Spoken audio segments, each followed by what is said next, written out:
Parti drama, regardez, tente le tout pour le tout. Dan Stackhouse et Nad.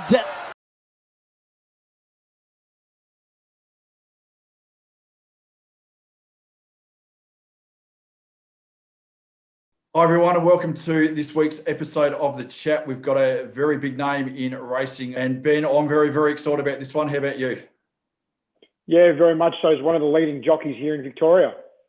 Absolutely. Well, without further ado, let's introduce him. He's a superstar in the jockey ranks in Victoria. He's got over 800 career wins, which when you take into consideration, he's only 30 years of age, very early in his career, and we're very, very excited and honoured to have him as a busy part of the Spring Racing Carnival. We welcome Dan Stackhouse to The Chat. Dan, welcome. Thank you. Hey guys, how are we? Very well. Very well, thank you. Very well. Now, we're just speaking off air, obviously a very, very busy time for you, the Spring Carnival coming up. Just want to quickly go through some of your stats in your career. As I said, 30 years of age, 800 career winners already, a winning percentage rate of 11%, but an outstanding percentage rate of 29% in the placings. You must be extremely happy and proud of those numbers so early in your career. Yes, definitely. Yeah, especially the last couple of seasons, I've really had put down a good base and really had a good crack in getting the rewards. So it makes it a lot easier to put the work into. And Dan, you're a Kiwi from Canterbury. When did you make the move to Australia, and when did you start your career as an apprentice? I come over in 2011 to Peter Moody. I won a scholarship to come over for 2 weeks, and I rode a winner at Traralgon for Peter. And then when I went back to New Zealand, Tony Hayden got in touch with me and invited me back. So I had to make a decision either if I would stay in New Zealand or make the move to Australia. And I'm glad I did, and that's sort of how it all progressed from there. And how do you find riding in Australia, Dan, compared to over in New Zealand? Yeah, I love it. Like this, it's so competitive, and especially in Victoria, you know, there's so many great jockeys. There's not many from far between, and it's everywhere you go, it's so competitive, and the horses are great, and it's great racing. And one question I get asked a lot, and I've never actually spoken to a jockey about it. Take us inside the rooms. Is there a genuine rivalry between yourselves? Yeah, you probably do. There's a little bit more pressure, definitely, on the Saturday meeting, especially this time of year. But I find the Victoria jockey rooms are actually quite enjoying. You know, it's kind of like a day out with the boys. We'll get on really well and have a good laugh and muck around and take the mickey out of each other. So it's actually quite enjoyable.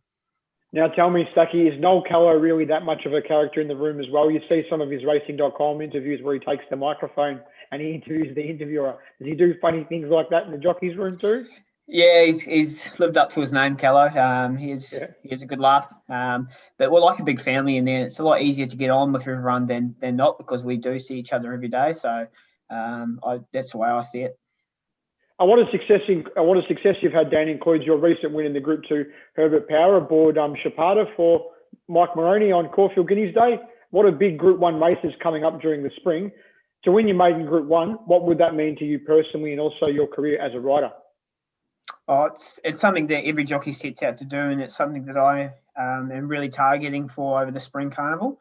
You know, I've been going very well, so and I've had a few opportunities and been close a few times. So to get that maiden Group 1 victory is, you know, words don't really describe it, what it would mean for me. Stacky, we talk about obviously the Spring Carnival now. Benny and I are proud members of all 3 race clubs in Victoria. Thoroughly enjoy going to the races, especially this time of year. Talk us through a Group 1 race day. You're in the Manning Yard. You've got 100,000 people at Flemington on Cup Day. Excitement's in the air, anticipation's in the air. Do you ride off that adrenaline? Do you feel that adrenaline from the crowd, or are you a pretty cool customer when you're in the saddle? I think I'd like to be a pretty cool customer, you know, not get too overwhelmed by things. But winning the Herbert Power on Saturday, it just didn't feel the same without the crowd there, and you know, them getting behind you to really pump you up. So that was a bit disappointing in that sort of stage of things. But you know, when I set out for a ride, I like to have a few options, not be too set on things, because you know, plans do go wrong. So I like to keep a pretty open mind and sort of ride the horse by feel a lot of the time. And how are you finding riding at the moment with no crowds? Obviously on big days you can probably hear the crowd, but now you can't. There's no one there other than stable hands and race day officials. Yeah, it's sad, you know, for racing, especially in for the owners, punters, and everything like that, they're missing out on a lot, especially this time of year, which is very sad. And like I said, winning the Herbert Power didn't really feel the same. You sort of can't salute, or it doesn't really lift you up after you do win a big race. So hopefully, it's not going to be like this for too much longer. And your career, as we said at the top, over 800 career wins so far, and you were well and truly in the triple figures last year. You're off to a flyer this season. I think we're only 2 months into it. A lot of your wins have come from the Lindsay Park stable. You must be very proud and honoured to ride for such a big stable as Lindsay Park. Yes, definitely. I started to do a little bit of work for them about 15 months ago, and slowly, gradually build my name up the ranks at Lindsay Park, and travelling up to Euroa every second Monday with Luke Nolan, and it's starting to reward, and they are giving me some great rides and opportunities, and I'm doing my best to repay them for the opportunities that I have been given. And you mentioned Luke Nolan, Dan. Has Luke spoken to you at all about what it was like to be part of the whole Black Caviar story? Because that was an amazing story. Yeah, it was. I was lucky enough to be sort of a part with it. Working in the stable. I think what made Black Caviar and Luke Nolan work, he never got overwhelmed, or he's such a cool customer with the whole occasion. He's so laid back and such a country boy, Luke. So he's very much helped my career, and he's always been a mentor and someone I can talk to. So he's a great friend as well. And speaking of mentors, Dan, who's been your mentor in your career so far? Yeah, probably Luke Nolan and Peter Moody, just because I did spend a lot of time when I first come over, I think first 6 years. And I still do talk to Peter Moody if I have a question or a query about anything. I give him a call, and he's happy to help me out. And the same with Luke. We get on very well. We don't live very far from each other, and we go to the races quite a lot together. So if or even at the moment, if talking through races and rides and things like that, he's very good and gives me great feedback. And what are some of your biggest challenges, Dan, as a jockey? Obviously, you've got, not just you, but all jockeys have got weight and stuff like that. Is it just weight for you, or what is it for you? Yeah, probably is weight. Like, I have to work at it every day. You just stay on top of things. It's probably a full-time job in itself with your diet and your exercise and training, and then you've got to do track work and races as well. So you probably do miss out on a lot of social events in life with family and things like that. So, but if you want to succeed in this game, you sort of have to be very dedicated in that sort of thing. So it's all part of the path, really. And we allude to, obviously, last Saturday at Caulfield, Dan, in the last, we had Chapata as the winner of the Group 2, as Benny said, and I sent you a message straight after that congratulating you on that win. At the time of recording, we go into the Caulfield Cup. You're on the chosen one. You're jumping off Chapata. Understandably, you can't make the weight, but we then go into the Cox Plate and the Melbourne Cup. How are your preparations coming along personally for such a massive carnival? Yeah, it was great. I can't thank Murray Baker and Andrew Forsman and the connections for having a Kiwi opportunity in the Caulfield Cup. It's my first Caulfield Cup, so he should run well. The blinkers are back on. The best thing about Murray Baker is he's got such a great record in big races. So that brings my confidence up a little bit. But it's just a great experience, and going forward, hopefully can open a few more gates, and should be able to run a good race. And you talk about the Caulfield Cup. Have you had a chance to talk to your other fellow Kiwi rider in Corey Parrish, who won one? He was like you for a long time. He was sort of like a second stringer, no disrespect to you, for a big stable, and he kept working, and the opportunity finally came, and he won a Caulfield Cup. Yeah, exactly. It just goes to show that hard work does pay off, and you do get rewarded. So the biggest thing in this game is just got to keep turning up, I think. So it was great to see Corey win the Caulfield Cup, for New Zealand, and for a great guy as well. And obviously, like you said, Stacky, you've got the maiden ride this Saturday in the Caulfield Cup. It's obviously, a massive field to take a part of. You've got some very, very good runners there. We've got a couple of overseas runners. Obviously, Anthony Van Dyke, there's been a lot of speculation about that. When will you inspect the track? I understand there's a bit of weather to come in. We're looking at possibly a soft 5, a soft 6. How does that hamper your chances in the race, do you feel?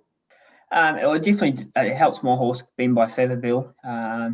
And I think he does like a bit of cut out of the track, so it definitely help his chances to bring him on. With our soft gate, we'll probably be able to ride him a lot closer than he has been ridden lately. So There's a few pluses here, even though he is a bit of an outsider, but he has won at the track and the distance, so that's got a few pluses as well. So let's give it our best shot and see how we go. And away from the track, Dan, what do you like to do when you're not riding or racing? I see on social media regularly you spend a lot of time with your wife, Yana. Yeah. Try to spend as much time as I can with her and our 2 dogs. But my main hobbies are probably go water skiing and wakeboarding. I've got a boat, and Luke Nolan's got a boat, and we like to get up the river and go for a water ski and have a few beers. So that's probably the main thing I like to get away and do when I have a bit of time off. Oh, fantastic. You need to obviously switch off from that, because we admire what you guys do, especially as jockeys, getting up early, go to track work every week. I speak to a couple of guys up here in Queensland, and the dedication and sacrifice that you blokes make, it definitely makes us as racing goers and fans, an honour and a privilege to be having a chat with you. We'll go into the final furlong, Stacky. Dan, what's your earliest memory of racing? This memory. Well, probably Mackay Diva, I think, when she's won her 3 Melbourne Cups. I wasn't brought up in a racing family, so I started off in show jumping and sort of needed a job before school, so I got into racing that way. But yeah, she was probably my first memory of horse racing. And no doubt, Stacky, you've ridden some of the best courses in Australia, namely Flemington and Moonee Valley and Caulfield. Have you got a favourite track that stands out? You wake up on a Saturday morning or a Monday or any day of the week and just think this is a great track to head to? Yeah, I do like riding at Moonee Valley just because of the crowd. They sit right on top of you. It's a unique track to ride as well, and you sort of need the right horses. I was always seem to have a bit of luck there. But most metro meetings are really good to ride at, as long as you've got the good horses to go with it. What's your favourite horse you've ridden, or your most notable win that you've had, that means a lot to you? Probably a horse called Bassett that was trained by Peter Moody, and I got my mum involved. She had 10%, and I won on that horse a couple of times and won a stakes race with him. So that was quite a fun thing to do. And Stacky, your most memorable moment in racing? Probably when I was in Mauritius and won the Maiden Cup there. I rode a horse called Enad. He won the race the year before with Stevie Arnold, and every person on track and it was packed with cheering him on before the race, so I had a lot of pressure on me. So that was probably my biggest moment, just getting everyone around that. It's sort of like Black Caviar or Winx sort of in Mauritius, so it was a bit crazy. Tell us about riding in Mauritius, Dan. I've heard a lot of stories. Quite a few Aussies and Kiwis have gone over there to ride. Yeah, it's very interesting. It's a totally different style of riding. The track's only about 1,300 metres around, but it sharpens up your skills and your tools. And a lot of people ride over there for the punt. So it is, it's a lot tighter. It's a very unique track. So I was very lucky and I had a lot of success there. So I quite enjoyed it. Le favori Enad à l'extérieur, et puis on retrouve Dream Forest et finalement Our Emperor. Dans ligne droite pour la première fois, sous l'impulsion de The Great One et Swapnil Ramin qui va essayer visiblement de gérer. Wild Horizon fait l'extérieur de Dawn Raid. En 4e position, il y a Parachuteman, ensuite Saint-Tropez 5e. Soul Star, lui, évolue à l'extérieur de Ten Gun Salute. Enad en dehors de son compagnon d'écurie, Toc Jaune pour souligner le bassentueur Disco Hall. À l'arrière, il y a toujours le duo, à savoir Dream Forest et Our Emperor. Situation inchangée en tête de cette épreuve. Swapnil Ramin pour l'instant contrôle très très bien la course avec Wild Horizon et Dawn Raid. Parachuteman a eu une course plaisante jusqu'ici. Saint-Tropez, Solar Star, Ten Gun Salute se rapproche sensiblement de Solar Star et Nad également qui se démarque de Disco Hall, Our Emperor. Et puis on retrouve toujours en queue de peloton Dream Forest. Et les choses sérieuses vont commencer à partir de là. Oui, à 600 mètres de l'arrivée dans ce Méden avec The Great One qui peut aller très très loin dans ces circonstances. Dawn Raid, il y a Wild Horizon, Parachuteman et Nad qui commence maintenant son effort avec dans son sillage Ten Gun Salute, Our Emperor, Soul Star également lancé. On tente de s'amener avec Dream Forest qui est maintenant sous pression mais toujours en tête à l'entrée de la ligne droite finale. The Great One accroché par Dawn Raid avec Enad, Ten Gun Salute qui sont lancés. Voilà, The Great One, Dawn Raid, Enad va-t-il terminer de manière époustouflante? The Great One a l'avantage. Attention, Dawn Raid, Enad, je pense pas, va arriver, non. Il revient en force à l'extérieur, Enad. The Great One, Enad. The Great One, Enad, The Great One. La classe d'Enad. difficultés pour rattraper The Great One dans les derniers mètres de l'épreuve. Mais quelle remontée, quel déboulé pour Dan Stackhouse sur Enad. Regardez The Great One, on ne connaît pas ses limites ce coursier. J'ai vu Swapnil Rama, je pense qu'il croyait avoir fait le plus difficile.